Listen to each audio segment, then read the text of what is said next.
فاسألوا أهل الذكر إن كنتم لا تعلمون.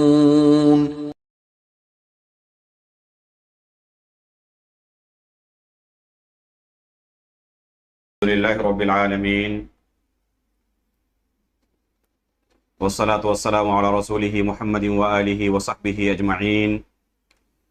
أشهد أن لا إله إلا الله وحده لا شريك له وأشهد أن محمدا عبده ورسوله. يا أيها الذين آمنوا اتقوا الله حق تقاته ولا تموتن إلا وأنتم مسلمون. يا أيها الناس اعبدوا ربكم الذي خلقكم من نفس واحدة وخلق منها زوجها وبث منهما رجالا كثيرا ونساء واتقوا الله الذي تساءلون به والأرحام إن الله كان عليكم رقيبا. أما بعد فإن أصدق الحديث كتاب الله وأحسن الهدي هدي محمد صلى الله عليه وسلم وشر الأمور محدثاتها وكل محدثة بدعة وكل بدعة ضلالة وكل ضلالة في النار. محترم و مکرم حاضرین مجلس، بزرگوں، دوستوں اور اسلامی بھائیوں، اللہ رب العالمین نے انسانوں کو مدنی الطبع بنایا ہے.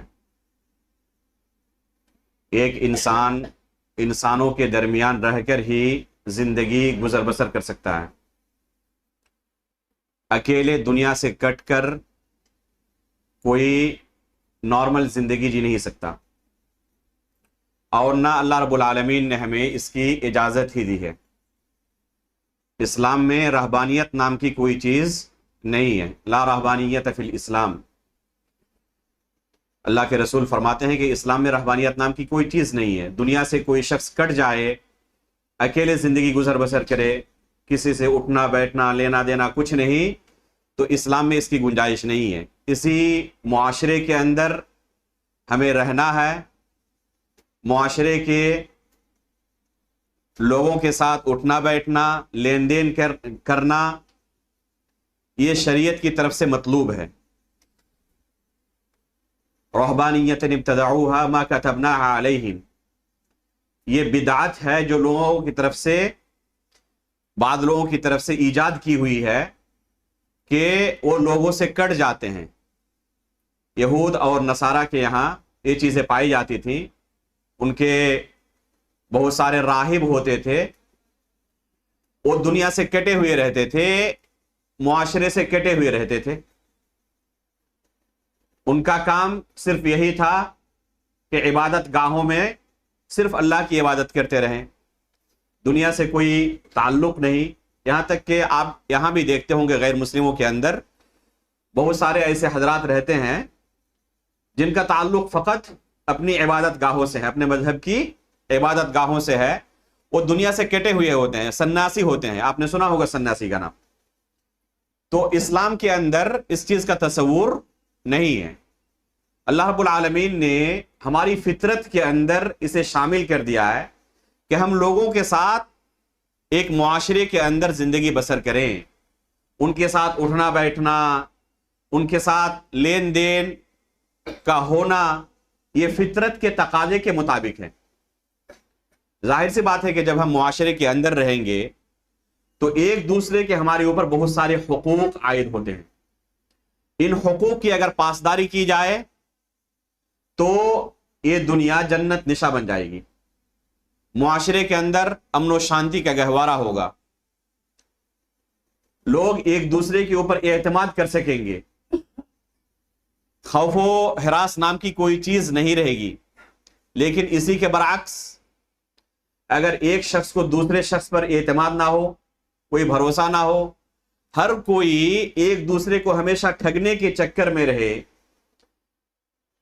کسی کو اپنے نفس کا، جان کا، مال کا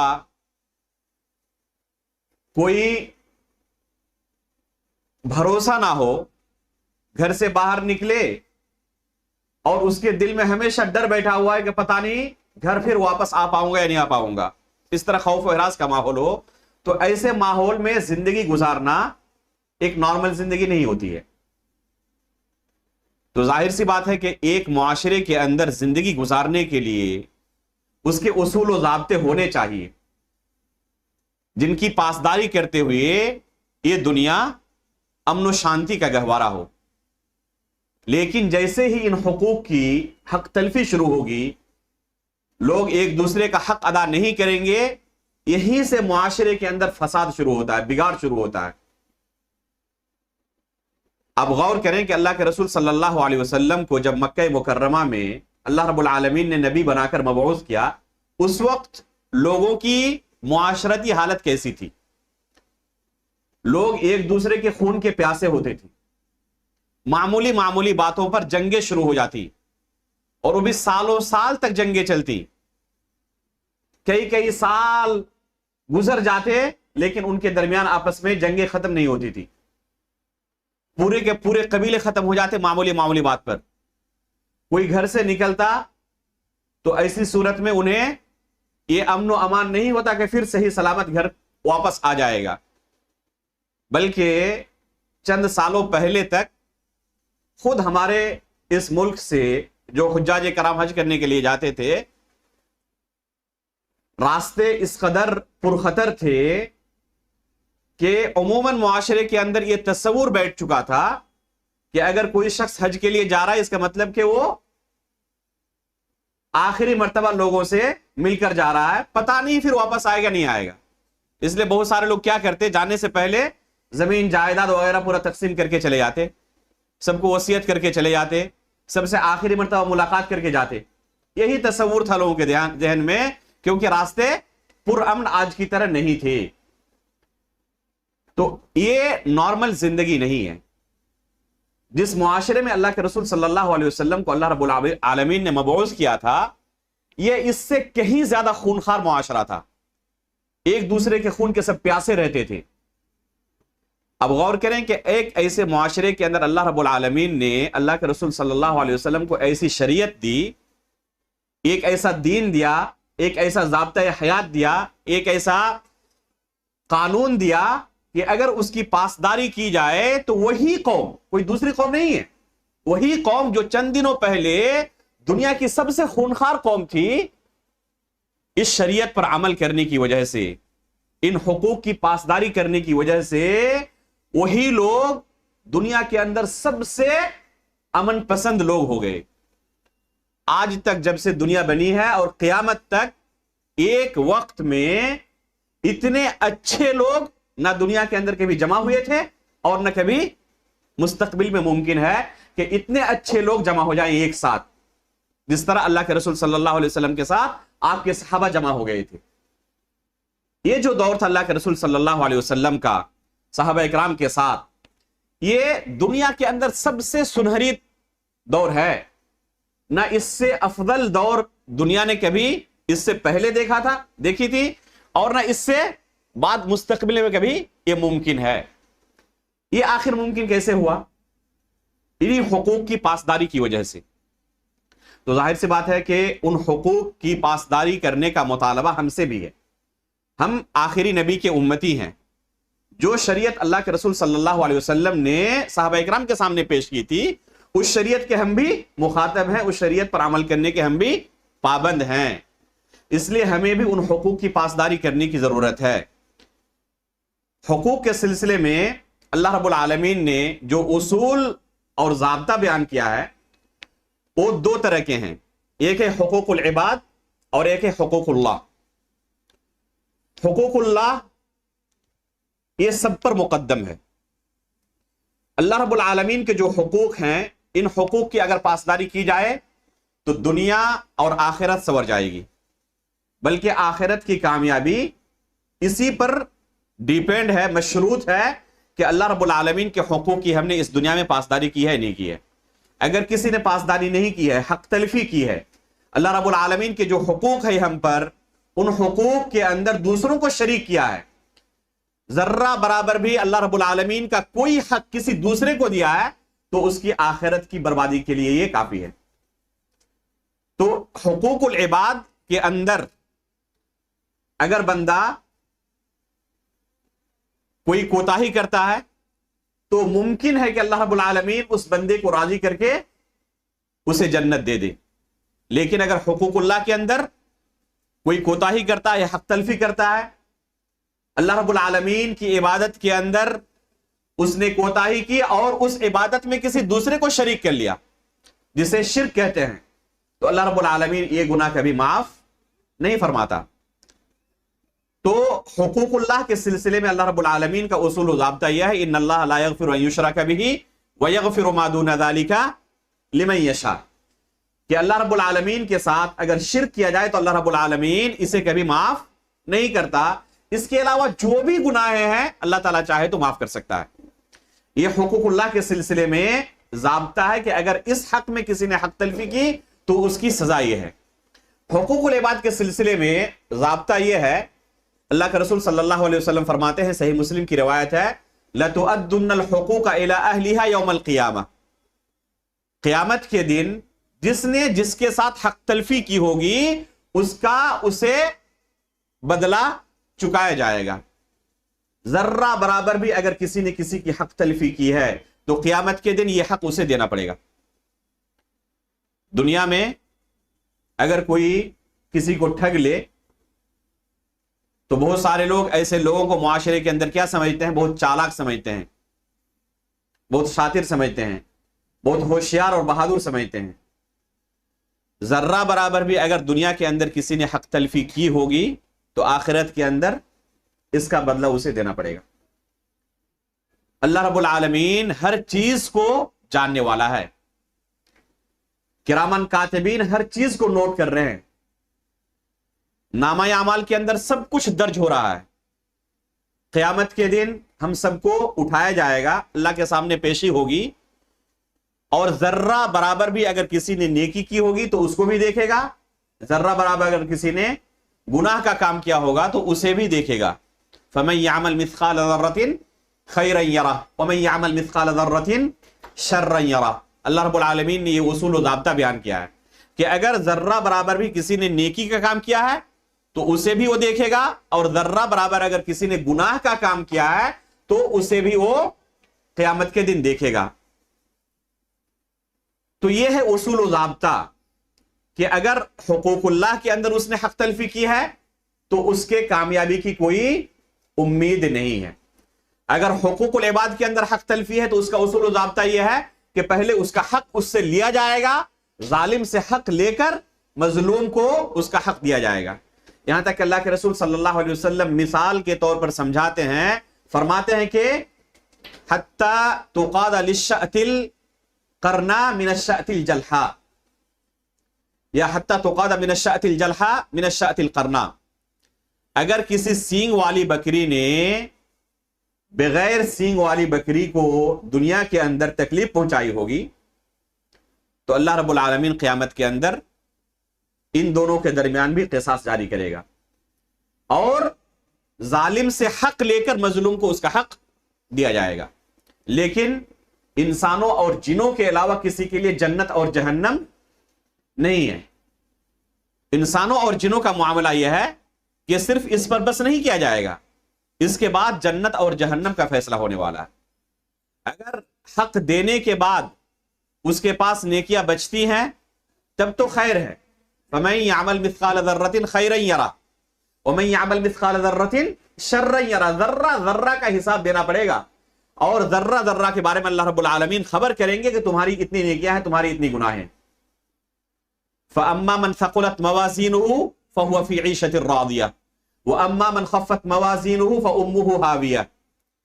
اگر کسی کے نیکی کا پلڑا بھاری ہو جائے تو الحمدللہ اس کے لیے خوشخبری ہے، اس کی زندگی سنور گئی. لیکن اگر گناہ کا پلڑا بھاری ہو گیا تو پھر معاملہ بڑا سنگین ہے. تو انسانوں اور جنوں کے لیے صرف قصاص کا معاملہ نہیں ہے، انسانوں اور جنوں کے لیے اس کے بعد جنت اور جہنم بھی ہے. لیکن دوسرے مخلوقات کے لیے، جیسے کہ بکری سینگ والی اور بغیر سینگ والی کی اللہ کے رسول صلی اللہ علیہ وسلم نے مثال دی، تو یہی قصاص آپس میں لے کر ان کا معاملہ ختم. اب ان کے لیے آگے جنت جہنم نہیں ہے. لیکن انسانوں اور جنوں کا معاملہ یہ ہے کہ ان کے لیے آگے جنت جہنم ہے. اللہ کے رسول صلی اللہ علیہ وسلم فرماتے ہیں کہ قیامت کے دن بہت سارے ایسے لوگ آئیں گے جن کے پاس نیکیوں کے پہاڑ ہوں گے، بے شمار نیکیاں اس نے اس دنیا میں کی ہوگی، لیکن اسی دوران دنیا کے اندر جن لوگوں پر انہوں نے ظلم کیا ہے، کسی کو مارا ہے، کسی کو گالی دی ہے، کسی کی حق تلفی کی ہے، یہ تمام مظلوم حضرات اللہ رب العالمین کے سامنے مقدمہ دائر کرنے کے لیے آ جائیں گے، کہیں گے کہ اللہ رب العالمین اس بندے نے مجھ پر فلاں فلاں ظلم کیا ہے۔ دنیا کے اندر ہم اپنی چرب زبانی کی بنا پر، قوت اور طاقت کی بنا پر بہت سارے کیس جیت جاتے ہیں، گرچہ ہم ظالم ہوں، بلکہ اکثر و بیشتر ظالم ہی اپنا کیس جیتتا ہے، مظلوم ہی رہتا ہے۔ اللہ رب العالمین کے یہاں اس دن انصاف ہوگا، وہاں پر ذرہ برابر کسی پر ظلم نہیں ہوگا۔ اللہ رب العالمین بندوں پر ظلم کرنے والا نہیں ہے، اس دن ہر ایک سے اس کا حق لیا جائے گا، چنانچہ وہاں پر دینے کے لیے اس دن درہم اور دینار نہیں ہوں گے، روپیے پیسے نہیں ہوں گے، اس دن صرف گناہ اور نیکیاں ہوں گی۔ اللہ رب العالمین اس بندے سے جس کے پاس نیکیوں کا پہاڑ ہے، نیکیاں لے کر اس مظلوم بندے کو اس کی نیکیاں دے دے گا۔ ابھی مظلوموں کی تعداد کافی زیادہ ہے، لوگ قطار میں لگے ہوئے ہیں، لائن میں لگے ہوئے ہیں، جن لوگوں پر اس نے دنیا میں ظلم کیا تھا۔ ایک ایک کر کے تمام مظلوم حضرات آتے رہیں گے اور اللہ رب العالمین اس کی نیکیوں میں سے انہیں دیتا رہے گا، یہاں تک کہ نیکیاں ختم ہو جائیں گی، لیکن مظلوموں کی تعداد ابھی بھی باقی ہوگی، ان کی لائن میں ابھی بھی بے شمار لوگ کھڑے ہوں گے۔ تب اللہ رب العالمین کیا کرے گا؟ ان لوگوں کی گناہوں کو لے کر اس شخص کے اوپر لادتا رہے گا، یہاں تک کہ یہ بندہ کچھ دیر پہلے نیکیوں کے پہاڑ کے ساتھ کھڑا تھا، اب اس کے اوپر گناہوں کا پہاڑ ہو جائے گا۔ اب غور کریں کہ دنیا کے اندر نماز، روزے، حج، زکات، ہر کام کے اندر آگے رہنے والا، لیکن قد ضرب هذا وشتم هذا واخذ مال هذا، اس کی حالت یہ ہوگی کہ فلاں کو گالی دی ہے، فلاں کو مارا ہے، فلاں کا مال ناجائز طریقے سے ہڑپ کر لیا ہے، فلاں کو دھوکہ دیا ہے اور دھوکے سے اس کے مال کو اپنا مال بنا لیا ہے۔ تو اس طریقے سے اس نے دنیا کے اندر اپنی زندگی گزاری ہے، وہاں پر ان تمام لوگوں کی گناہوں کو اس کے سر پر لاد دیا جائے گا، اور آخر میں اس کی سزا کیا ہوگی؟ ناک کے بل گھسیٹتے ہوئے اسے جہنم رسید کر دیا جائے گا۔ اللہ المستعان۔ یہ ہے اللہ رب العالمین کا اصول و ضابطہ، لَتُؤَدُّنَّ الْحُقُوقَ إِلَىٰ أَهْلِهَا يَوْمَ الْقِيَامَةِ، کہ جن کی حق تلفی دنیا میں تم نے کی ہے، قیامت کے دن یہ تمام حقوق تمہیں ادا کرنے پڑیں گے۔ اگر انسان ان حقوق کی پاسداری کرے تو اس کی دنیا بھی سنور جائے گی، یہ دنیا جینے کے لائق بن جائے گی، بلکہ جنت نشا بن جائے گی، جس طرح کے صحابہ اکرام کے زمانے میں اس دنیا کی حالت تھی۔ اور اگر ان حقوق کی پاسداری نہ کرے تو وہی حالت ہوگی جو زمانے جاہلیت کے اندر دنیا کی حالت تھی۔ اس لیے ضرورت ہے کہ سب سے پہلے ہم ان حقوق کے تعلق سے جانکاری حاصل کریں، علم حاصل کریں کہ اللہ رب العالمین نے ہمارے اوپر کون کون سے حقوق متعین کیے ہیں، اور پھر ان حقوق کی پاسداری کا حتی الامکان خیال رکھیں، کسی کی حق تلفی نہ کریں، کسی کو پر ظلم نہ کریں، کسی کو دھوکہ نہ دیں، کیونکہ یہ دین جو ہے یہ خیر خواہی کا والا دین ہے۔ اللہ کے رسول فرماتے ہیں، بہت مشہور حدیث ہے، تمیم داری رضی اللہ تعالیٰ عنہ نے اللہ کے رسول صلی اللہ علیہ وسلم سے یہ حدیث روایت کی ہے، الدین النصیحہ۔ اللہ کے رسول فرماتے ہیں، صحیح مسلم کی روایت ہے کہ دین خیر خواہی کا نام ہے، بلکہ بعض روایتوں کے اندر آتا ہے کہ اللہ کے رسول نے 3 مرتبہ اس چیز کو دہرایا، الدین النصیحہ، الدین النصیحہ، کہ دین خیر خواہی کا نام ہے۔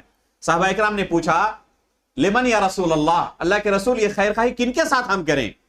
تو اللہ رب العالمین، اللہ کے رسول صلی اللہ علیہ وسلم نے جو ارشاد فرمایا، جو جواب دیا، یہ جواب اتنا جامع ہے کہ پورے دین کو شامل ہے۔ اگر بندہ اللہ کے رسول صلی اللہ علیہ وسلم کی صرف اس حدیث پر عمل کر لے، اپنی زندگی میں اس حدیث کو نافذ کر لے، تو اس کی دنیا و آخرت سنور جائے گی۔ کیا فرمایا؟ للہ ولکتابہ ولرسولہ ولأئمۃ المسلمین وعامتہم۔ خیر خواہی کن کے ساتھ کریں؟ سب سے پہلے فرمایا للہ، اللہ رب العالمین کے ساتھ خیر خواہی کرو۔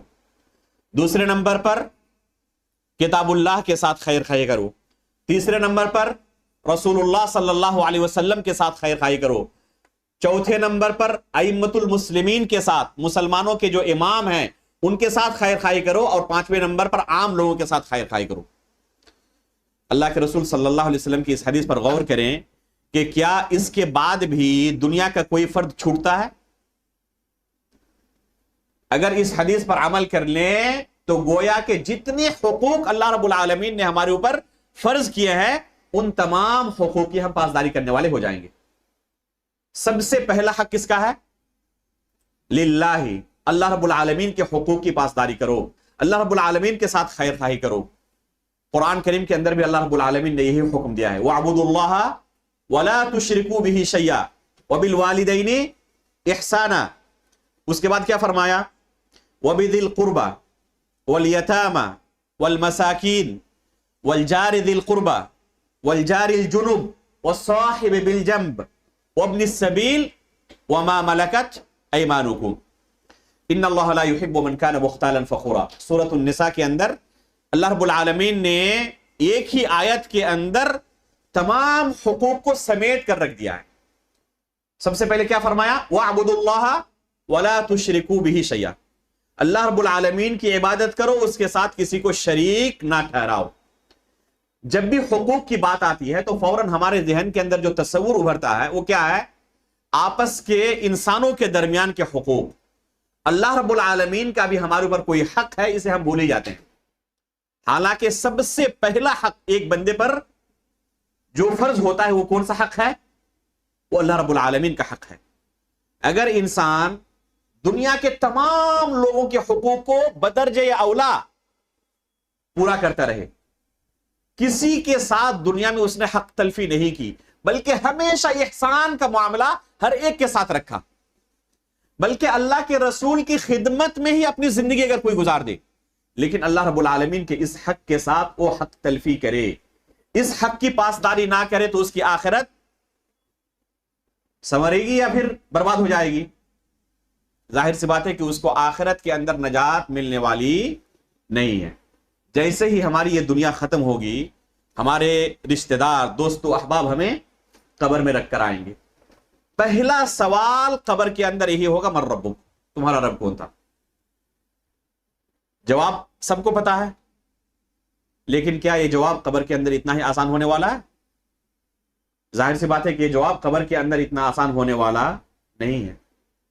صحیح جواب کون دے پائے گا؟ حقیقت میں جس نے دنیا کے اندر اللہ رب العالمین کو ہی اپنا رب مانا ہوگا، اس کی زندگی میں حقیقت میں اللہ رب العالمین ہی رب رہا ہوگا۔ ایسا نہیں کہ اللہ رب العالمین کو تو رب زبانی طور پر قبول کر رہا ہے، لیکن عملی طور پر اللہ رب العالمین کے جو حقوق ہیں دوسروں کو دے رہا ہے۔ ظاہر سی بات ہے کہ اس نے اللہ رب العالمین کے ساتھ حق تلفی کی ہے، اس حق کے اندر ڈاکہ ڈالا ہے۔ وَاعْبُدُوا اللَّهَ وَلَا تُشْرِكُوا بِهِ شَيْئًا۔ اللہ رب العالمین نے عبادت کا حکم دیا کہ صرف اللہ کی عبادت کرو، اور ساتھ میں کہا وَلَا تُشْرِكُوا بِهِ شَيْئًا، اس کے ساتھ کسی کو بھی شریک نہ ٹھہراؤ۔ تو یہ جو کلمہ ہے، کلمہ لا الہ الا اللہ، اس کے تقاضے ہیں، اور پہلا تقاضا یہ ہے کہ اس کلمے کے معنی کو سمجھ کر اس پر عمل بھی کریں۔ اسی وجہ سے جب اللہ کے رسول صلی اللہ علیہ وسلم نے مکہ والوں کے سامنے یہ اپنی دعوت پیش کی، یا ایھا الناس قولوا لا الہ الا اللہ تفلحوا، اے لوگوں لا الہ الا اللہ کہو تم نجات پا جاؤ گے، تو فوراً لوگوں نے کیا کہا؟ کیا صرف زبان سے ادا کر دینا ان کے لیے کافی تھا؟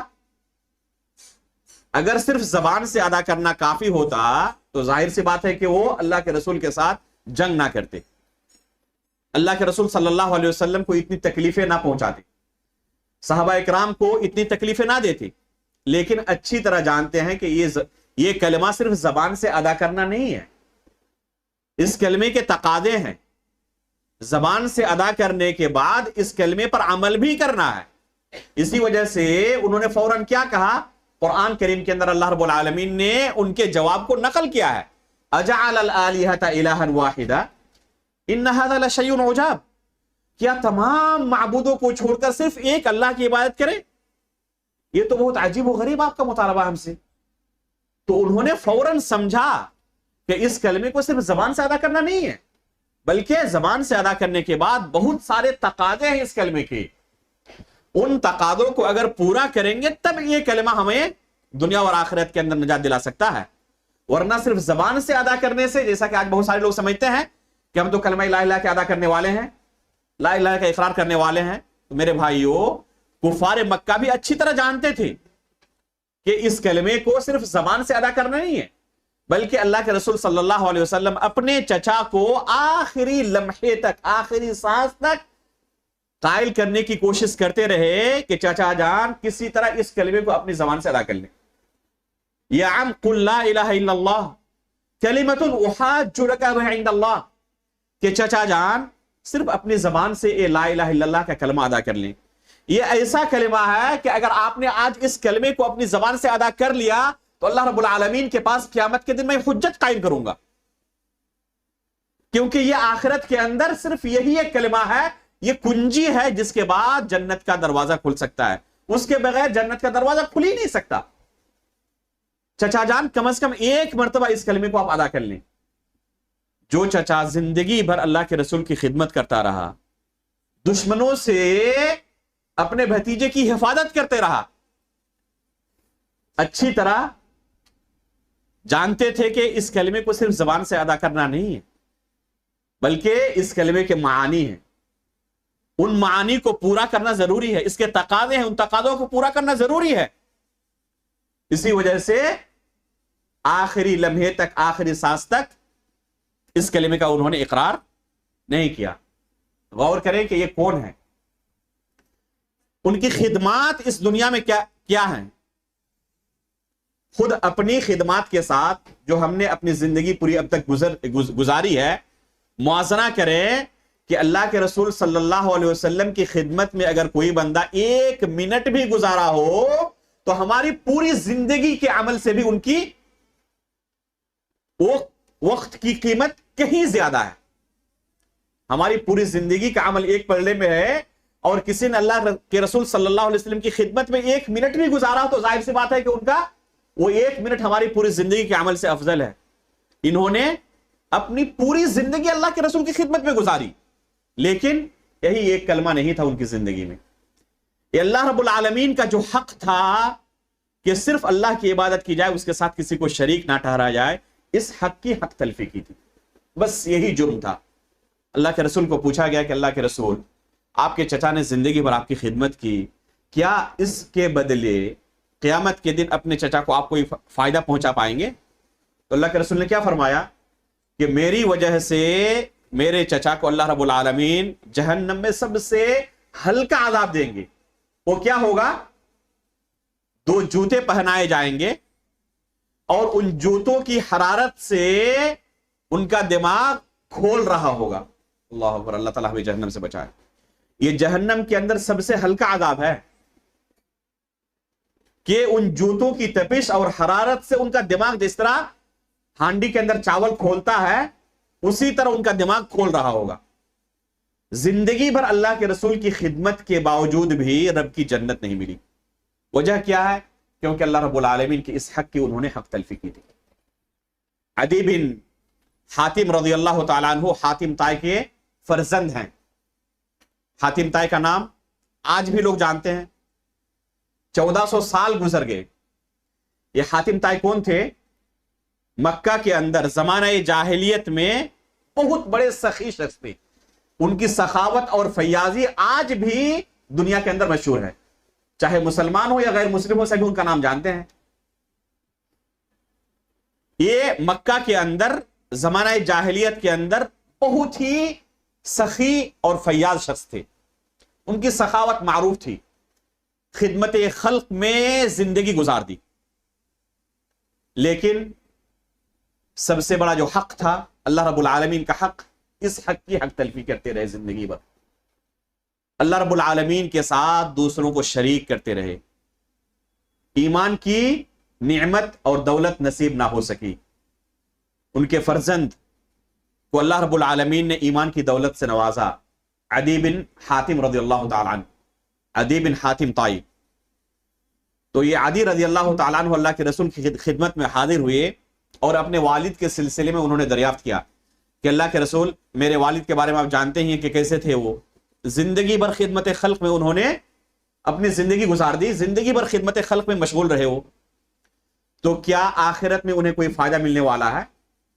اللہ کے رسول صلی اللہ علیہ وسلم نے جواب دیتے ہوئے فرمایا کہ آپ کے والد نے ایک خاص مقصد کے تحت ایک کام کیا تھا، آپ کے والد کا مقصد یہ نہیں تھا کہ رب کی جنت مل جائے، جہنم سے نجات مل جائے، جس مقصد کے تحت یہ کام انہوں نے کیا تھا انہیں حاصل ہو چکا، لیکن رب کی جنت جو ہے نا یہ بہت قیمتی ہے، توحید کے بغیر یہ جنت نہیں مل سکتی، اس حق کی اگر کسی نے حق تلفی کی ہو تو اس کے لیے نجات ممکن ہی نہیں ہے، انہ من یشرک باللہ فقد حرم اللہ علیہ الجنہ، قرآن کے اندر اللہ رب العالمین نے اعلان کر دیا ہے کہ اس حق کی اگر کسی نے حق تلفی کی ہو تو اللہ رب العالمین نے اس پر جنت کو حرام قرار دیا ہے، اس لیے یہ سب سے بڑا حق ہے، جب بھی حقوق کی بات ہو سب سے پہلے اس حق کا تذکرہ ہونا چاہیے، دوسرے حقوق کے اندر اگر کوئی کوتاہی ہو تو وہاں پر نجات ممکن ہے، بلکہ اہل سنت والجماعت کا عقیدہ یہ ہے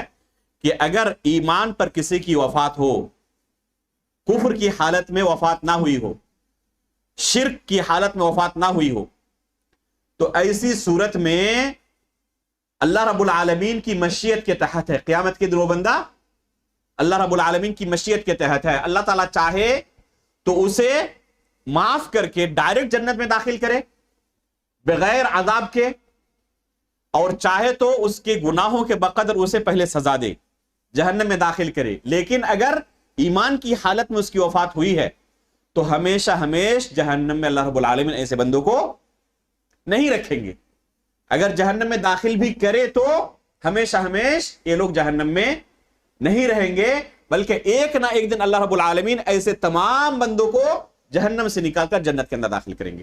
یہ اہل سنت والجماعت کا گنہگار مسلمانوں کے لیے یہ عقیدہ ہے کہ جو بھی شخص جس کی بھی وفات ایمان کی حالت میں ہوئی ہے، اسی لیے ہر خطبے کے شروع میں آپ قرآن کی آیت سنتے ہیں، فَلَا تَمُوتُنَّ إِلَّا وَأَنْتُمْ مُسْلِمُونَ، جب بھی تمہاری وفات ہو، جب بھی تمہاری موت ہو تو صرف یہ کوشش رکھنا کہ ایمان کی حالت میں، اسلام کی حالت میں اس دنیا سے رخصت ہو، ایسا نہ ہو کہ کوئی عمل ایسا ہو جائے جس کی وجہ سے دائرہ اسلام سے تم خارج ہو جاؤ، مسلمان بن کر اس دنیا سے رخصت ہونے کی کوشش کرنا۔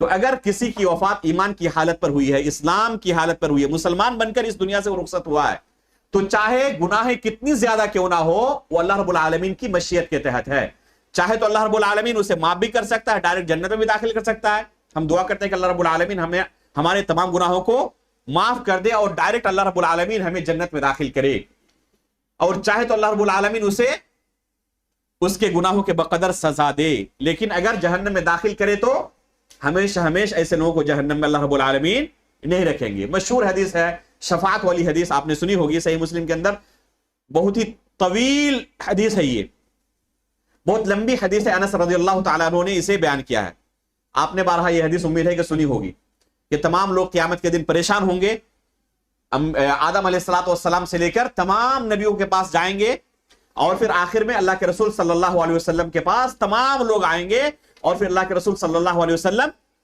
سجدے میں گر جائیں گے، تو اس میں ہے کہ جس کے دل کے اندر بھی رائے کے دانے کے برابر بھی ایمان ہو، اللہ رب العالمین اللہ کے رسول صلی اللہ علیہ وسلم کو اجازت دیں گے کہ آپ انہیں جہنم سے نکال کر جنت کے اندر داخل کر دیں، رائے کے دانے کے برابر بھی ایمان ہو۔ تو یہ لوگ کون تھے؟ جن کے دل کے اندر ایمان تھا لیکن انہیں سزا دی گئی، جہنم کے اندر داخل کیا گیا، ان کے گناہوں کی وجہ سے اللہ رب العالمین نبی کریم صلی اللہ علیہ وسلم کی شفاعت سے ایسے تمام لوگوں کو جہنم سے نکال کر جنت میں داخل کریں گے۔ تو یہ ہے ایمان اور توحید کی نعمت، کہ اگر کسی کی زندگی میں توحید ہے، کسی کی زندگی میں کلمہ لا الہ الا اللہ ہے، شرک نہیں ہے، اللہ رب العالمین کے حق کی حق تلفی نہیں کی ہے، تو آخرت کے اندر وہ بندہ کامیاب ہے۔ اور حقیقی کامیابی یہی کامیابی ہے، فمن زحزح عن النار وادخل الجنۃ فقد فاز وما الحیاۃ الدنیا الا متاع الغرور۔ اللہ رب العالمین کا ارشاد ہے کہ اگر کوئی شخص جہنم سے بچ گیا اور جنت کے اندر اسے داخلہ مل گیا تو حقیقت میں یہی بندہ کامیاب، فقد فاز، حقیقت میں یہ بندہ یہی کامیاب ہے۔ وما الحیاۃ الدنیا الا متاع الغرور، اور آخرت کی جو دنیا کی جو زندگی ہے یہ صرف دھوکے کا ایک سامان ہے۔ تو یہ پہلا حق ہے حقوق کے اندر۔ اس کے بعد دوسرا حق کیا ہے؟ اللہ رب العالمین نے کیا فرمایا؟ وَاعْبُدُوا اللَّهَ وَلَا تُشْرِكُوا بِهِ شَيْئًا وَبِالْوَالِدَيْنِ إِحْسَانًا۔ جب لوگوں کے درمیان آپسی حقوق کی بات آتی ہے تو آپسی حقوق میں سب سے بڑا حق کس کا ہے؟ والدین کا ہے۔ وَبِالْوَالِدَيْنِ إِحْسَانًا، والدین کے ساتھ حسن سلوک کرو۔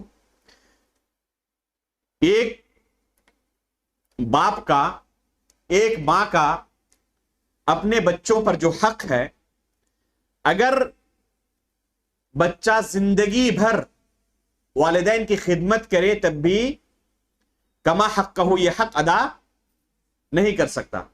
وَقَضَى رَبُّكَ أَلَّا تَعْبُدُوا إِلَّا إِيَّاهُ وَبِالْوَالِدَيْنِ إِحْسَانًا إِمَّا يَبْلُغَنَّ عِندَكَ الْكِبَرَ أَحَدُهُمَا أَوْ كِلَاهُمَا فَلَا تَقُلْ لَهُمَا اُفٍّ۔ اللہ رب العالمین کا ارشاد ہے کہ اگر والدین میں سے دونوں یا ان میں سے کوئی ایک بڑھاپے کی حالت میں اگر پہنچ جائے تو انہیں اف تک نہ کہو۔ اف تک کہنے سے منع کیا گیا، یہ حرام ہے والدین کے سلسلے میں کہ بیٹا والدین کو اف تک کہے۔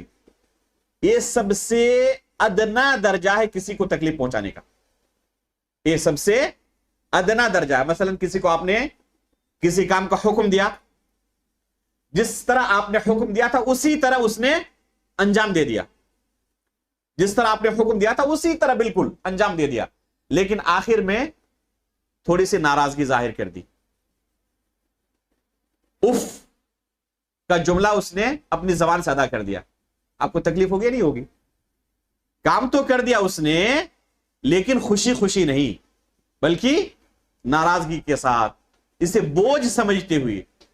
یہ کسی کو تکلیف دینے کا سب سے ادنا درجہ ہے۔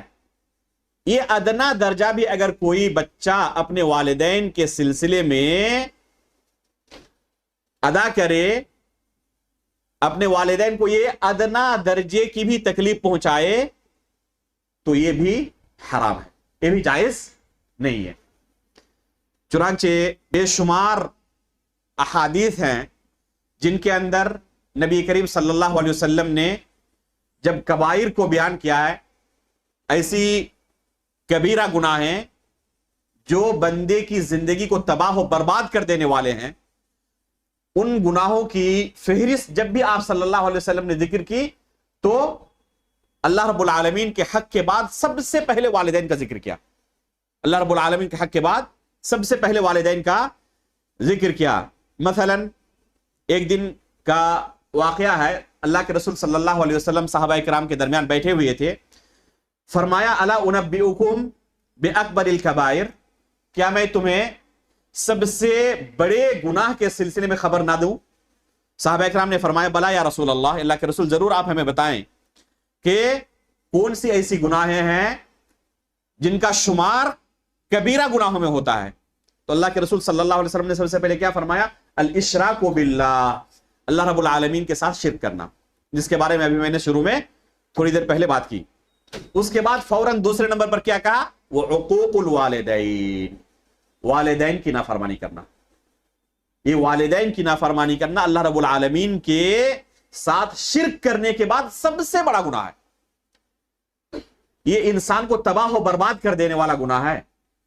ایک حدیث کے اندر اللہ کے رسول صلی اللہ علیہ وسلم فرماتے اجتنبوا السبع الموبقات، 7 ہلاکت خیز گناہوں سے بچو۔ ان میں سے ایک کیا ہے؟ والدین کے ساتھ نافرمانی کرنا، کہ اگر کوئی بندہ والدین کے ساتھ نافرمانی کرے تو یہ اسے تباہ اور برباد کر دینے والا ہے۔ ایک حدیث کے اندر اللہ کے رسول صلی اللہ علیہ وسلم وعید سناتے ہوئے فرماتے ہیں ثلاثۃ لا يدخلون الجنہ، 3 قسم کے لوگ ایسے ہیں جو جنت میں داخل نہیں ہوں گے۔ کون کون ہے یہ؟ العاق لوالدیہ، والدین کی نافرمانی کرنے والا، والمدمن علی الخمر، اور ہمیشہ شراب پینے والا، جسے شراب کی عادت لگ گئی ہو، لت لگ چکی ہو، والمنان بما اعطا، اور تیسرے نمبر پر ہے کہ احسان کرنے کے بعد احسان جتلانے والا۔ کچھ لوگ ہوتے ہیں احسان تو کر دیں گے لیکن پھر احسان جتلائیں گے، ذلیل کریں گے، رسوا کریں گے۔ تو یہ 3 قسم کے لوگ ایسے ہیں جو جنت میں داخل نہیں ہوں گے۔ یہ وعید کی حدیث ہے، اور وعید کی حدیث کے سلسلے میں، وعید کے سلسلے میں ابھی تھوڑی دیر پہلے میں نے بیان کیا کہ اگر ایمان کی حالت میں اس کی وفات ہوئی ہے تو اللہ رب العالمین کی مشیت کے تحت ہے۔ اصل یہی ہے کہ اس کے گناہ کے بقدر اسے اللہ رب العالمین سزا دے، لیکن اللہ رب العالمین چاہے تو معاف بھی کر سکتا ہے۔ اس لیے کسی کی وفات ہو، چاہے وہ بندہ کتنا ہی گناہگار کیوں نہ ہو، اس کے لیے مغفرت کی دعا کرنی چاہیے، اس کے لیے مغفرت کی دعا کرنی چاہیے کہ اللہ رب العالمین اسے بخش دے۔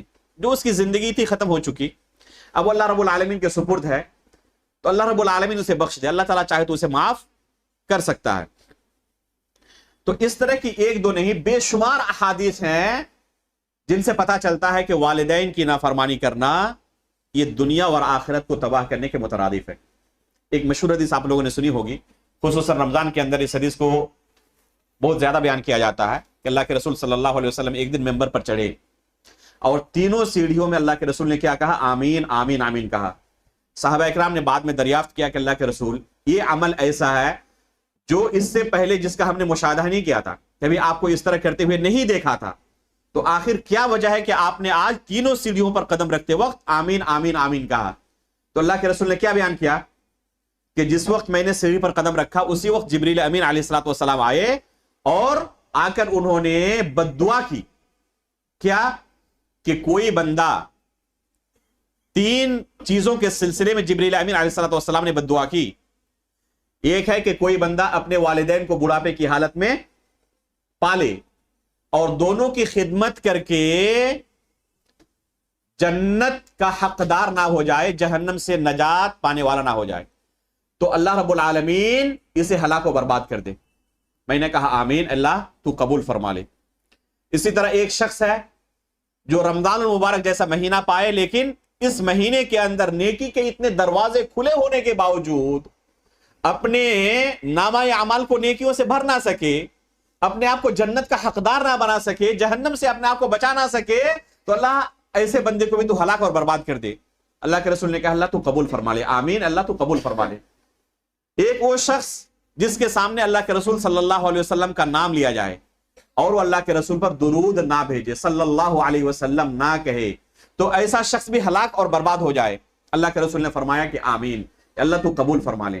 اب غور کریں یہ حدیث کتنی سخت وعید اس کے اندر بیان ہوئی ہے، کتنی سنگین حدیث ہے، سخت حدیث ہے یہ۔ بد دعا کرنے والے کون ہیں؟ جبریل امین علیہ الصلوۃ والسلام۔ اور اس بد دعا پر آمین کہنے والے کون ہیں؟ نبی کریم صلی اللہ علیہ وسلم۔ کیا یہ بد دعا اللہ کی بارگاہ میں رد ہو سکتی ہے؟ اس لیے اگر کوئی شخص اپنے والدین کا نافرمان ہے تو آپ غور کریں کہ اس کا معاملہ کتنا سنگین ہے۔ اگر کوئی شخص اپنے والدین کا نافرمان ہے تو اس کا معاملہ کتنا سنگین ہے کہ ایسے لوگوں کے سلسلے میں جبریل امین علیہ الصلوۃ والسلام نے بد دعا کی ہے اور اللہ کے رسول صلی اللہ علیہ وسلم نے اس پر آمین کہا ہے۔ ظاہر سی بات ہے کہ یہ بد دعا اللہ کی بارگاہ میں رد نہیں ہو سکتی۔ اس سے اس کی سنگینی کو اور اس کی خطرناکی کو سمجھا جا سکتا ہے۔ تو یہ ہے والدین کے حقوق کہ انہیں ذرہ برابر تکلیف نہ پہنچائی جائے، اف کے ذریعے بھی انہیں تکلیف نہ پہنچائی جائے۔ جس طرح والدین کے حقوق ہیں اسی طرح بچوں کے بھی والدین پر حقوق ہیں۔ اللہ رب العالمین نے کہیں پر بھی صرف ایک جانب کو دیکھا نہیں ہے۔ یہ شریعت کیا ہے؟ مکمل ضابطۂ حیات ہے ہر ایک کا حق اللہ رب العالمین نے محفوظ رکھا ہے، کسی پر اس شریعت کے اندر ظلم نہیں ہوا ہے۔ ایسا نہیں کہ صرف والدین کے ہی حقوق ہیں اور بچوں کے حقوق نہیں ہیں۔ جس طرح والدین کے حقوق ہیں، جیسے کہ میں نے بھی ذکر کیا، اور اس حق کی حق تلفی کتنا سنگین اور خطرناک ہے، جیسے کہ ابھی ذکر ہوا، اسی طرح بچوں کے بھی اپنے ماں باپ پر بہت سارے حقوق ہیں۔ پہلا حق یہ ہے بچوں کا اپنے والدین پر، یا خصوصی طور پر والد پر، کہ بچے کے لیے ایک نیک ماں کا انتخاب کرے۔ کس طرح؟ ابھی بچہ دنیا میں آیا نہیں ہے، ابھی بچہ دنیا میں آیا نہیں ہے، اس سے پہلے ہی اس کا حق اللہ رب العالمین نے محفوظ رکھا ہے کہ اس کی نیک ماں کا انتخاب کرے، کسی ایسی خاتون سے شادی کرے جو اس کے بچوں کے لیے نیک ہو، اس کے بچوں کی دنیا و آخرت کے لیے ایک مثالی ماں ہو۔ اللہ کے رسول فرماتے ہیں تنکح المرأۃ لاربع، کہ عموماً 4 چیزوں کو دیکھ کر لوگ شادی کرتے ہیں۔ کسی خاتون کو کوئی اپنی زوجیت میں ان 4 چیزوں کو دیکھ کر لاتا ہے، لمالها ولحسبها ولجمالها ولدینها، یہ 4 چیزیں ہیں، مال دیکھ کر، یا حسب نسب دیکھ کر، یا خوبصورتی دیکھ کر، یا دینداری اور پرہیزگاری دیکھ کر۔ ان لوگوں کا عمل ہے۔ بعض لوگ اس حدیث سے یہ سمجھتے ہیں کہ شریعت کی طرف سے ان چیزوں کو دیکھنے کا حکم دیا گیا ہے۔ اس حدیث کے اندر کہ یہ نہیں کہا گیا ہے کہ ان چیزوں کو دیکھو، بلکہ خبر دی گئی ہے کہ لوگ دیکھتے ہیں ان چیزوں کو، لیکن حکم کیا ہے؟ فظفر بذات الدین، صرف ایک چیز کا حکم دیا گیا ہے شریعت کی طرف سے، فظفر بذات الدین تربت یداک۔ صرف ایک چیز کو اللہ کے رسول صلی اللہ علیہ وسلم نے معیار قرار دیا کہ دیندار خاتون سے تم شادی کرو، تمہاری دنیا و آخرت سنور جائے گی، تمہارے ہاتھ خاک آلود ہو، یعنی تم دنیا کے اندر نجات پانے والوں میں، کامیاب لوگوں میں شمار ہوگے۔ ابھی بچہ دنیا میں آیا نہیں، اور اس سے پہلے ہی اس کی ماں کے انتخاب کے لیے شریعت کی طرف سے حکم دیا جا رہا ہے کہ نیک بیوی سے شادی کرو، نیک لڑکی سے شادی کرو، کیونکہ یہ لڑکی تمہارے بچوں کی ماں بننے والی ہے، اور بچوں کے لیے ماں کا گود پہلا مدرسہ ہے۔ یہ شاذ و نادر ہی ہوتا ہے کہ کوئی خاتون بے دین ہو اور اس کے بچے نیک ہوں، یہ شاذ و نادر ہوتا ہے۔ کوئی خاتون شرک و بدعت کے اندر مبتلا ہو اور اس کے بطن سے، اس کے پیٹ سے جو بچے ہوں وہ ایک دم موحد ہو اور سنت پر قائم ہو، یہ بہت مشکل ہے۔ ممکن ہے لیکن بہت مشکل ہے۔ اس لیے بچے کا پہلا حق یہ ہے کہ اس کے لیے نیک ماں کا انتخاب کیا جائے، اور یہ حق بچے کا دنیا میں آنے سے پہلے ہی اللہ رب العالمین نے محفوظ کر دیا ہے۔ دوسرا حق یہ ہے کہ ابھی بچہ دنیا میں آیا نہیں ہے، اس کے لیے نیک دعائیں کریں۔ ابراہیم علیہ الصلوۃ والسلام کے تعلق سے آتا ہے قرآن کریم کے اندر، اللہ رب العالمین نے نقل کیا ہے کہ رب حبلی من الصالحین، رب حبلی من الصالحین، ہمیشہ اللہ رب العالمین کے سامنے جھولی پھیلا کر دعا کرتے رہتے تھے کہ اللہ نیک لڑکا عطا فرما، نیک لڑکا عطا فرما۔ اس قصے کے اندر ہمارے لیے بہت بڑا درس ہے۔ یہ کون ہے؟ خلیل اللہ ہے، اولو العزم من الرسل کے اندر جن کا شمار ہوتا ہے، بڑھاپے کی عمر تک پہنچ چکے ہیں۔ بعض روایت کے اندر آتا ہے کہ تقریباً 80 سال کی عمر ہو چکی تھی، لیکن ایک نبی ہونے کے باوجود بھی، خلیل اللہ ہونے کے باوجود بھی، اتنا اونچا مقام و مرتبہ ہونے کے باوجود بھی، خود اپنی اولاد پیدا کرنے کے لیے کن کے محتاج ہیں؟ اللہ رب العالمین کے محتاج ہیں، خود اپنی اولاد پیدا نہیں کر پا رہے ہیں۔ کیا دنیا کے اندر نبی سے بھی بڑا کوئی پیر، ولی، بزرگ، خواجہ، غریب نواز ہے جو ہمیں اولاد دے سکتا ہو؟ ایک نبی ہے، خلیل اللہ ہے، اور خود اپنی اولاد کے لیے اللہ رب العالمین کے محتاج ہے، اور اس کی بارگاہ میں جھولی پھیلا کر گر گرا رہے، رب حبلی من الصالحین، اللہ ایک نیک لڑکا عطا فرما، ایک نیک لڑکا عطا فرما۔ دوسری چیز کہ ابھی بچہ دنیا میں آیا نہیں ہے، اس کی نیکی کے لیے وہ دعا کر رہے ہیں کہ بچہ نیک ہو۔ بہت سارے لوگ آپ پائیں گے کہ شادی ہوئی ہے، 10 سال ہو چکے، 12 سال ہو چکے، تو لوگ مایوس ہو جاتے ہیں بچے سے، اور آخر میں اس طرح کی دعا کرنے لگتے ہیں کہ اللہ کوئی بھی ایک بچہ ملے، چاہے لنگڑا لولا ہو، لیکن ایک بچہ تو ملے. کبھی بھی اس طرح کی دعا نہیں کرنی چاہیے. والدین کی دعا بچوں کے حق میں قبول ہوتی ہے. اس لیے جب بھی اولاد کے سلسلے میں دعا کرنی ہو ہمیشہ نیک دعا کریں، بلکہ حد درجہ غصے کے عالم میں بھی بچوں کے لیے بد دعا نہ کریں. انتہائی غصے کی حالت میں آپ ہوں، بچے نے بہت زیادہ آپ کو نقصان پہنچا دیا، اس کے باوجود بھی اپنی زبان سے کبھی بچے کے لیے بد دعا نہ نکالیں. ہو سکتا ہے کہ وہی دعا بد دعا آپ کی قبول ہو جائے اور آپ کے بچے کی دنیا برباد ہو جائے، آخرت برباد ہو جائے. ایک واقعہ بیان کیا جاتا ہے، اللہ عالم یہ واقعہ کتنا سچا ہے. امام کعبہ شیخ عبد الرحمن السدیس کے سلسلے میں سنا ہے یہ واقعہ کہ جب یہ بہت ہی چھوٹے تھے تو بہت زیادہ اپنی والدہ کو پریشان کرتے تھے، بہت زیادہ شرارت کرتے تھے. کسی موقع پر ان کی والدہ سخت ناراض ہوئی اور ناراضگی کے عالم میں اپنے نفس پر کنٹرول نہیں رکھ سکی، تو اپنے بچے کے سلسلے میں کیا فرماتے کہ اللہ تعالیٰ تمہیں خانہ کعبہ کا امام بنا دے. دیکھیں اس میں کتنا بڑا درس ہے. اللہ عالم یہ واقعہ سچا ہے یا نہیں ہے، لیکن پھر بھی ہمارے لیے درس ہے کہ سخت ناراضگی کے عالم میں بھی اگر آپ کو بچے کے لیے کوئی دعا کرنی ہو تو اس طرح کی دعا کریں کہ اللہ تعالیٰ تمہیں دین کا بہت بڑا خادم بنا دے، تمہیں بہت بڑا عالم بنا دے، تم سے امت کو بہت فائدہ پہنچائے. اور کہا جاتا ہے کہ ان کی والدہ کی دعا ہی قبول ہوئی اور وہ خانہ کعبہ کے امام بنے. تو سخت ناراضگی کے عالم میں بھی بچے کے لیے بد دعا نہ کریں. رب حبلی من الصالحین، رب حبلی من الصالحین. ابھی بچہ دنیا میں آیا نہیں اور اس کے لیے والد کی طرف سے دعائیں جاری ہیں، تو یہ بچے کا حق ہے کہ بچے کے لیے آپ دعا کریں. پھر دنیا کے اندر آنے کے بعد اس کا حق یہ ہے کہ اس کے لیے نیک نام کا انتخاب کریں. بہت سارے لوگ اپنے بچوں کے ایسے ایسے نام رکھتے ہیں کہ الامان والحفیظ. وہ نام شرعی اعتبار سے غلط بھی ہوتا ہے، بلکہ بہت سارے نام ایسے ہوتے ہیں جس میں اللہ رب العالمین کی نافرمانی ہوتی ہے. بہت سارے نام ایسے ہوتے ہیں جو ناجائز ہوتے ہیں، شرکیہ نام ہوتے ہیں. اس لیے یہ بچے کا حق یہ ہے کہ بچے کے لیے ایک نیک اور اچھے نام کا انتخاب کریں. ایک حق یہ ہے کہ جب بچہ 7ویں دن کو پہنچ جائے تو عقیقہ کریں. اللہ کے رسول صلی اللہ علیہ وسلم فرماتے ہیں کل غلام مرتہن بعقیقتہ یعق عنہ یوم سابعہ، کہ ہر بچہ اپنے عقیقے کے ساتھ رہن کی حالت میں ہوتا ہے، گروی ہوتا ہے. جیسے آپ کسی شخص سے کوئی سامان ادھار لے کر آئے، پیسہ ادھار لینے کے لیے جائیں تو کیا کرتے ہیں، وہ رہن کے طور پر کوئی چیز طلب کرتے ہیں، گروی رکھتے ہیں آپ، پھر وہ پیسہ آپ کو دیتے ہیں. جب آپ پیسہ واپس کر دیں گے تو اپنا یہ سامان واپس لے جائیے.